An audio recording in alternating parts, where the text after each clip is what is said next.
Good evening. কেমন আছো সবাই? চলে এসো পড়াশোনা নিয়ে। চলে এলাম তোমাদের নিত্যদিনের পড়াশোনা নিয়ে। দেখো, কাল আমরা পড়ছি এখন সহজ পাঠ দ্বিতীয় ভাগ। কালকে পড়েছি তৃতীয় পাঠ, তাই তো? এই তৃতীয় পাঠ আজকে পড়বো আমরা চতুর্থ পাঠ। আজকে পড়বো আমরা কি চতুর্থ পাঠ। দেখো, চতুর্থ পাঠে চলে এলাম। চন্দননগর থেকে আনন্দবাবু আসবেন। তিনি আমার পাড়ার কাজ দেখতে চান। দেখো যেন নিন্দা না হয়, ইন্দুকে বলে দিও। তাঁর আতিথ্যে যেন খুঁত না থাকে। তাঁর ঘরে সুন্দর দেখে ফুলদানি রেখো, তাতে কুন্দ ফুল থাকবে আর আকন্দ থাকবে। রঙ্গু বেহারাকে বলো তাঁর শোবার ঘরে তাঁর তোরঙ্গ যেন রাখে, ঘর বন্ধ যেন না থাকে। সন্ধ্যা হলে ঘরে ধুনোর গন্ধ দিও।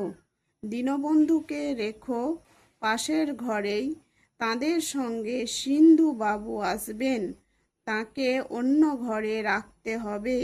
বিন্দুকে বলে মালা চন্দন তৈরি রাখা চাই। বন্দে মাতরম গান নন্দী জানে তো, সেই অন্ধ গায়ককেও ডেকে এনো, সে তো মন্দ গায় না। তাহলে দেখো, আমরা এটা পড়লাম পুরোটাই। আমরা আমাদের চতুর্থ পাঠটা পুরোটাই পড়লাম। আমরা আবার পড়বো, আর একবার আমরা পড়ে পড়ে দেখব কি আছে এটাতে। হ্যাঁ, তোমরা আর একবার দেখে নাও ভালো করে, ভালো করে মন দিয়ে শোনো, আর পড়াশোনাটা মন দিয়ে করবে। পড়াশোনার সময় যেন মনটা কেবল পড়াশোনাতেই থাকে, আর খেলার সময় যেমন খেলার দিকে থাকে, টিভি দেখার সময় বা মোবাইল দেখার সময় যেমন সেই দিকেই মনটা থাকে, তেমনি পড়াশোনার সময় যেন পড়াশোনার দিকেই থাকে। তাহলে দেখবে সব কিছুই ঠিকঠাক হবে। সব কিছু করো, কিন্তু পড়াশোনাটা করতেই হবে। পড়াশোনাটা মেন কাজে রাখবে, বাকিগুলো সব সেকেন্ড হ্যান্ডে রাখবে, কিন্তু পড়াশোনাটা যেন ফার্স্ট হ্যান্ডে থাকে। ওকে, আর একবার দেখো তাহলে বলে দিই। চতুর্থ পাঠ, চন্দননগর থেকে আনন্দবাবু আসবেন। কোথা থেকে আনন্দবাবু আসবেন? চন্দননগর থেকে। আবার এমনও প্রশ্ন হতে পারে, চন্দননগর থেকে কে আসবেন? তখন বলতে হবে আনন্দবাবু আসবেন। তিনি আমার পাড়ার কাজ দেখতে চান। আবার এমনও প্রশ্ন হতে পারে পরীক্ষায়, চন্দননগর থেকে আনন্দবাবু কেন আসবেন? কারণ তিনি পাড়ার কাজ দেখতে চান। ওকে, দেখো যেন নিন্দা না হয়, ইন্দুকে বলে দিও, তার আতিথ্যে যেন খুঁত না থাকে। বুঝে, দেখো যেন নিন্দা না হয়, মানে কাজের জন্য কোনো নিন্দা না হয়। ইন্দুকে বলে দিতে বলছে যে তার আতিথ্যে মানে তার আপ্যায়নে। একটা বাড়িতে যখন কুটুম আসে, গেস্ট আসে, তখন কি সুন্দর আমরা আপ্যায়ন করি না, এটা ওটা অনেক রকম খাবার দাবার দিয়ে। তো সেরকমই বলছেন যে ইন্দুকে বলছে দেখবে ওর যেন আতিথ্যে, হ্যাঁ মানে আপ্যায়নে যেন খুঁত না থাকে, মানে কোনো ভুল না থাকে, কোনো কমতি না থাকে। তার ঘরে সুন্দর দেখে ফুলদানি রেখো, তাতে কুন্দ ফুল থাকবে আর আকন্দ থাকবে। তার ঘরে কি রাখতে বলছে? একটা সুন্দর দেখে ফুলদানি রাখতে বলছে। তাতে কোন কোন ফুল থাকবে? কুন্দ ফুল আর আকন্দ থাকবে। কুন্দ ফুল আর আকন্দ ফুলের গন্ধ খুব সুন্দর, স্মেল খুব সুন্দর, তাই বলছে যে কুন্দ ফুল আর আকন্দ ফুলটা যেন থাকে। রঙ্গু বেহারাকে, রঙ্গু নামে যে বেহারা আছে তাকে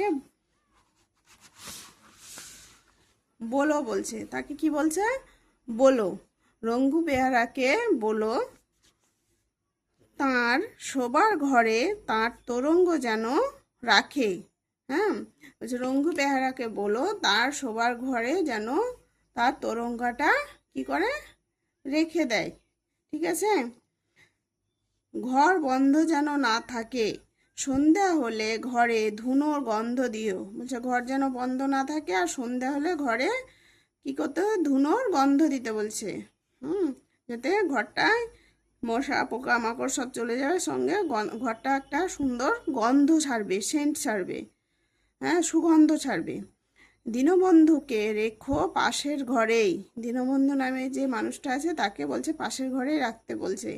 তাদের সঙ্গে সিন্ধুবাবু আসবেন। তাদের সঙ্গে কে আসবেন? সিন্ধুবাবু আসবেন। তাকে অন্য ঘরে রাখতে হবে, তাকে অন্য ঘরে রাখতে হবে। বিন্দুকে বলে মালা চন্দন তৈরি রাখা চাই। বিন্দুকে বলে কি করবে? মালা চন্দন তৈরি রাখবে। বন্দে মাতরম গান নন্দী জানে তো? কোন গান? বন্দে মাতরম গান। কে? নন্দী। সেই অন্ধ গায়ককেও ডেকে এনো।